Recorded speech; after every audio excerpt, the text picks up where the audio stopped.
여호와의 날, 이런 무시무시한 날이 앞에 있으니 우리가 이제 십자가로 말미암아 이미 구원을 받았음에도 불구하고 그 완성의 날, 잘하였다다 착하고 충성된 종아, 이 소리를 듣기 위해서 우리의 삶을 일구어야 합니다. 그렇다면 어떻게 이 삶을 일구어야 할까요? 12절 말씀을 보면 여호와의 말씀에 너희는 이제라도 금식하며 울며 애통하고 마음을 다하여 내게로 돌아오라 하셨나니. 여러분, 하나님의 말씀인 것이 중요해요. 하나님의 말씀이 약속하기를 이제라도입니다. 그렇다면 이제라도의 그 지점이 어딜까요? 저는 참 복음의 그 영광스러움이 일찍 믿으면 믿을수록 더 풍성하고 더 부유하고 더 행복하고 더 즐겁다라고 하는 것, 그리고 인생을 허비하지 않는다라는 것을 제 삶으로도 깨달았고 또 다른 사람들의 삶으로도 깨닫습니다. 일찍 예수님을 믿고 살아가는 게 엄청난 복입니다. 그러나 젊음의 시기, 건강의 시기를 다 놓치고 오더라도 나중에 그 끝지점에서도 우리가 예수님께 돌아오는 것, 이것도 엄청난 복이지요. 그러면 이제라도가 성경에 과연 이제라도 어느 시점까지 이야기를 하고 있을까요? 예수님께서 십자가에서 죽으실 때 강도 둘이 예수님의 좌우편에 못이 박힙니다. 그 사람들은 그 시대에 살아서는 안 되는 인간 쓰레기입니다. 얼마나 인간들이 악했으면 최고의 형벌인 십자가형으로 다스렸겠습니까? 예수님이 가운데 십자가에 못 박힐 때 이 두 강도는 함께 욕을 하고 예수님을 조롱했습니다. 그러나 실제 자신들이 못이 박히고 자신들 역시 숨이 꼴딱꼴딱 넘어가는 긴박한 상황에 직면하자 한 강도는 여전히 완악함으로 예수님을 비난했습니다. 그러나 함께 비난했던 또 다른 한 강도는 마지막 숨이 넘어가는 그 시간에 예수님을 믿어버립니다.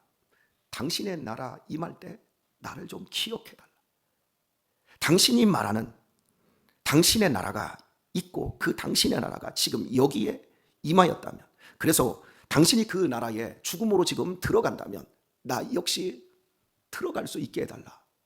여러분, 죽음에 바로 임박한 그 지점에 왔을 때 아무런 착함과 선함과 공로도 없는 한 인간이 온갖 나쁜 짓만 하다가 이 세상의 질서와 윤리에 의해서 너는 이 세상에 더 이상 살 가치가 없어, 죽어야 돼 하고 십자가에 못이 박혀 죽는 그 끝자락에서 이제라도, 오늘 하나님의 말씀이 약속하고 있는 이제라도가 거기에서 어떻게 실행되어지는지를 보여줍니다. 만약에 그때 이 강도의 회심에 대해서 예수님께서 비웃었다면, 콧방귀를 끼면서 네가 한 게 뭐가 있니? 네가 이 사회를 위해서, 다른 사람들을 위해서 한 게 뭐가 있니? 나 너 모른다, 이 인간 쓰레기야, 이렇게 했다면 우리가 어떻게 이제라도의 그 한계를 어떻게 우리가 알 수 있겠습니까? 하나님은 노하기를 더디하시며 그 인자하심이 영원하신 하나님이십니다. 예수님은 이렇게 말씀하셨습니다. 내가 청령 네가 오늘 나와 함께 낙원에 있으리라. 엄청난 약속으로, 엄청난 말씀으로 오늘 본문에 이제라도 돌아오기만 해라. 이제라도 한계를 지워주지 않는, 숨이 넘어가기까지는 어떤 인생에게도 소망이 있고 기회가 있다는 겁니다. 여러분, 멸망하는 것, 지옥 가는 건 하나님이 하시는 게 아니에요. 본인이 하는 거예요. 뭐 하나님이 지옥을 만들어 놓고 그렇게 심판하냐? 그런 하나님이라면 난 안 믿겠다? 아니요. 숨이 넘어가는 데까지 하나님은 오래 참으시고 하나님은 기다려주시고, 우리 인간의 눈으로 봤을 때 이건 도저히 용서할 수 없는 인간이야. 그런 한계를, 상황의 한계를, 그 사람의 됨됨이 인격의 한계를, 그 사람의 시간의 한계를 넘어버리는 하나님의 그 놀라우신 그 은혜, 그 은혜를 힘입어 강도가 구원을 받았고 저와 여러분 역시 그 은혜 아래에 있다는 사실을 놓치지 마시기 바랍니다.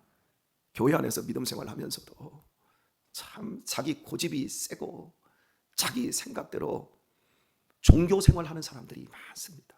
하나님이 누구인지 몰라요. 내가 조금 교회에서 열심히 하고 봉사도 잘하고 헌금 생활도 양심에 꺼리지 않게 좀 잘하고 협조도 잘할 때는 참 내가 구원을 만든 것처럼 아주 나도 지분이 있거든요. 나도 이 교회에서 할 말이 있거든요. 무슨 할 말이 있어요? 아무것도 없지. 우리 은혜로 부름받았어요. 우리 하나님의 은혜 아래 있습니다. 이걸 우리가 잘할 때도 놓치면 안 되고 못할 때도 놓치면 안 됩니다. 그냥 은혜 아래 있다. 나는 은혜 속에 있다. 이걸 우리가 가지고 있어야 돼요. 본문에서 너희는 이제라도 금식하며 울며, 금식은 나 하나님 앞에서 죽으면 죽으리라 완전히 다 맡겨버리는 거거든요. 그러니까 맡기는 거예요. 하나님, 나는 죽든지 살든지 하나님이 책임져 주셔야 합니다. 이걸 행하는 것. 그래서 에스겔은 58장에서 나의 기뻐하는 금식은 흉악의 결박을 풀어주며 멍에의 줄을 끊어내며 이렇게 말해요. 나는 흉악의 결박이나 멍에의 줄을 끊거나 그 결박을 풀 수가 없어요. 하지만 하나님은 끊어낼 수 있고 풀어낼 수 있습니다. 어둠을 빛으로 바꿀 수 있습니다. 악한 것을 선한 것으로 바꿔낼 수 있습니다. 불의한 것을 의로 바꿔내실 수 있는 분이 하나님이십니다. 그러니 너 이제라도 금식하여 울며 또 울래요. 여러분, 운다라는 상징은 뭐지요? 우리 애들이 속상하면 웁니다. 울음은 슬퍼서만 우는 게 아니라 감동이 돼도 울어요. 기뻐도 울어요. 너무 기쁘면. 이걸 한 시인은 이렇게 표현을 하더라고요. 감정이 지극해지면 운다. 여러분, 이게 정답인 것 같아요. 하나님께 다 맡겼어요. 맡긴 자의 감정은요, 하나님을 향하여 믿음이 생기고 지극해지니 그냥 말만 하면 울고 찬양해도 울고 기도해도 울고 그냥 맛있는 거 먹어도 그냥 감격해서 그냥 우는 거예요. 눈물이 주르르 흘려요. 뭐 이제 어버이 주간이고 지난 주간 어버이 뭐 날 한 주간이었고 뭐 어린이날 또 스승의 날 뭐 여러 가지가 있지 않습니까? 참 이런 것들은 우리에게 생각만 해도 그냥 감동 아닙니까? 우리의 자녀들, 우리의 손주들 생각하면 감정이 지극해지잖아요. 그냥 어떻게 하나님이 이런 자식을 주셨을까? 어떻게 내 노년에 이런 손주를 주셨을까? 이러면서 뭐 그냥 감격이 되지 않습니까? 어떻게 나한테 이런 부모님을 주셨나? 어떻게 하나님이 나한테 이런 스승을 주셔서 나에게 영육간에 이런 풍요로움을 주셨을까? 참 삶의 보람이라고 하는 부분이 저는 어제 하도 이번 한 주간 바빠서 어제가 무슨 날인 줄 몰랐는데 뭐 갑자기 카톡으로 막 선물들이 막 이렇게 날라와요. 그러면서 누가 안마기도 여기다 목에다 하는 안마기도 보내고 뭐 과일도 보내고 그러면서 메시지가 나중에 왔는데 자꾸 이제서 이건 뭔 날이야? 나 생일날도 아닌데 이제 그랬는데 나중에 이제 메시지 하나가 또 다른 사람한테 왔어요. 근데 참 목사님으로 인해서 제가 예수님을 알고 목사님이 나의 참 영적인 스승으로 저를 부유하게 해주셨습니다. 이런 메시지를 이게 30대 초반에 이런 젊은이에게서 봤는데 제 감정이 지극해지더라고요. 그러면서 목사님, 이 땅에서도 좋은 스승이시지만 천국에서도 영원토록 이사에서 함께 복락을 누리는 그런 관계로 있었으면 좋겠어요. 와, 여러분, 이 땅에서뿐만 아니라 천국에서도 이사에서 영원한 그 관계. 여러분, 그런 말을 여러분 20대 후반 30대 애들이 이걸 쓴다는 게 제 마음에서 얼마나 감동이 되는지, 어떻게 우리를 하나님이 이런 은혜로 빚어 가시는가, 어떻게 우리를 이렇게 인도해 가시는가. 제가 2박 3일 동안 부산에 가 있으면서 우리가 이제 목사 장로 기도회를 합니다. 이제 아침 5시 반에 경건회를 시작을 해서 오전에 아침에 밥을 먹고 8시 40분부터 12시 반까지, 그리고 2시부터 5시까지, 그리고 밥 먹고 7시부터 9시까지 그 중간중간을 40분 단위로 끊어서 화장실은 자유롭게 갔다 오고 계속해서 우리 한국 교회에 있는 기라성 같은 신앙 거장들을 데려다 놓고 그분들의 메시지를 한 40분 동안 듣는 거예요. 40분 속에는 메시지는 정확하게 한 5분 정도 듣고 그 5분 동안에 목사님들 또 장로님들 3분이 강단에 올라가는 거예요. 그래서 그 메시지를 붙잡고 계속해서 통성으로 주여 삼창하고 기도를 하는 거예요. 그러니까 이런 식으로 하니까 하루에 주여 삼창을 몇 번을 했는지 몰라요. 새벽부터 말씀 끝나면 쫙 주의하고 이게 삼창을 하고 또 다른 강사가 와서 또 말씀 전하면 또 세 사람이 또 올라와서 기도 인도를 합니다. 막 통성으로 쫙 주의하고 이제 거기서 세 분이 대표 기도를 하고 이러니 말씀 듣고 하루 종일 밤까지 막 이렇게 하는 거예요.